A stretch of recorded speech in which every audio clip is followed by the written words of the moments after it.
Welcome to The Explainer. Today we're going to get into something pretty wild, the science of personal change.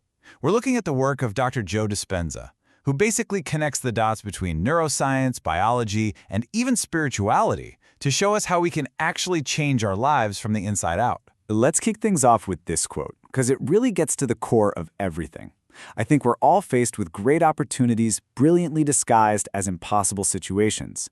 It's this idea that our biggest, toughest challenges, well, they're not just roadblocks. They're actually our greatest chances to become someone new. So how do we do that? How do we find the opportunity when all we see is the impossibility? Okay, so to get how we change, we've got to first look at what keeps us stuck. And Dr. Dispenza has a name for this. He calls it the personality trap. So what even is a personality? He breaks it down really simply. It's just made up of three things: how you think, how you act, and how you feel. That's it. And that combination, that's who you are right now. And that you is creating the life you have right now. And this right here, this is the critical point. It leads to a really simple but kind of mind-blowing equation. If you keep thinking the same way, acting the same way, and feeling the same way, well, you're going to be the same personality. And that means you're just going to keep creating the same life over and over. So if you want a new personal reality, you need a new personality. You literally have to become someone else. Okay, so if it's that simple, right, why is changing so darn hard? I mean, we've all been there. Well, the answer he points to is pretty fascinating. It's an addiction, a powerful, unconscious addiction to being our old self. So how does this addiction actually work? It's all about this feedback loop. See, it starts with a thought, maybe about something that happened in the past. That thought creates a chemical reaction in your body, a feeling.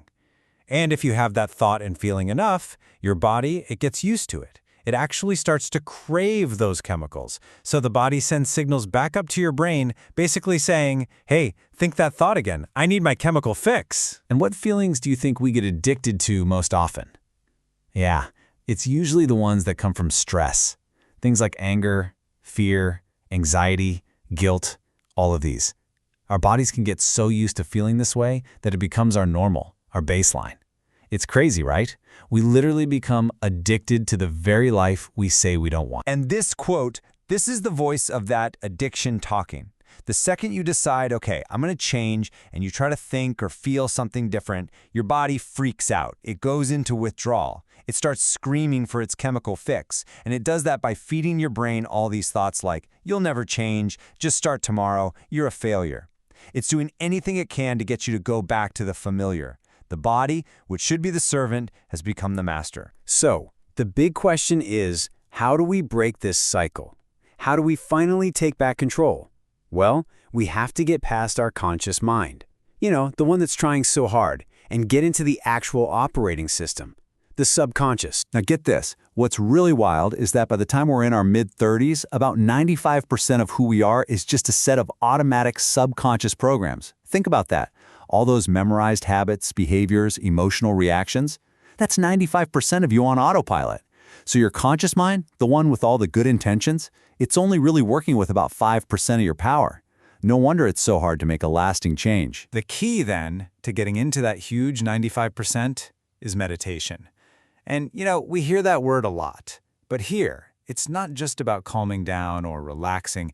It's used as a very specific tool, a technique to get past that chattering, analytical mind so we can access the brain's main operating system. So here's how it works.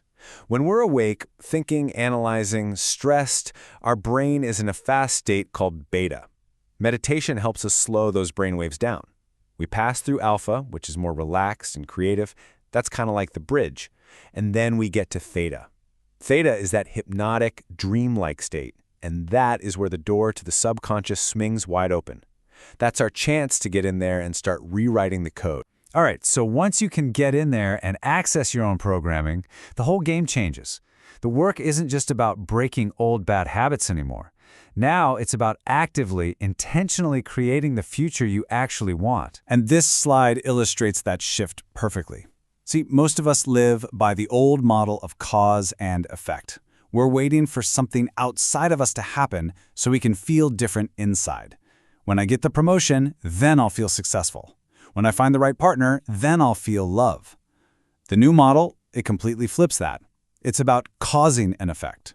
You learn to change how you feel first to generate the feeling of your future right now. And that feeling is what creates the outer event. So where does this new creation come from? It's not about trying to force things in our physical world, matter trying to change matter. It's not about hustling and controlling everything. No, this comes from a totally different place. He calls it nothingness, or the realm of pure potential. And ironically, this nothingness is where everything actually comes from. This nothingness has a name in physics, the unified field. Just picture it like this, an invisible field of infinite energy and information that connects absolutely everything. It's beyond what we can see or touch, and in this field, every single possibility you can imagine, it already exists as an energetic frequency. The trick to tapping into it is to get beyond you, to take your attention off your body, off the people in your life, off your problems, and even off the idea of time. So here's the actual formula for creation from that field. It's got two main ingredients. First, you need a clear, focused intention. That's the thought part, and it sends an electrical signal out. But that's not enough. You have to combine it with an elevated emotion, like feeling the gratitude or the joy or the freedom of your future as if it's already happened. That's the feeling, and that's the magnetic charge. You marry those two together, a clear thought and a powerful feeling, and you're broadcasting a whole new signal into that field, drawing that future experience right to you. And when people really practice this and master it, well, the potential for what can happen is described as nothing short of supernatural. And we're not just talking about feeling better, we're talking about real, measurable changes in our physical bodies. For example, advanced meditators start to produce these incredibly high-frequency brain waves called gamma waves. These are linked to states of superconsciousness, feelings of total bliss, ecstasy, and a powerful connection to, well, something bigger.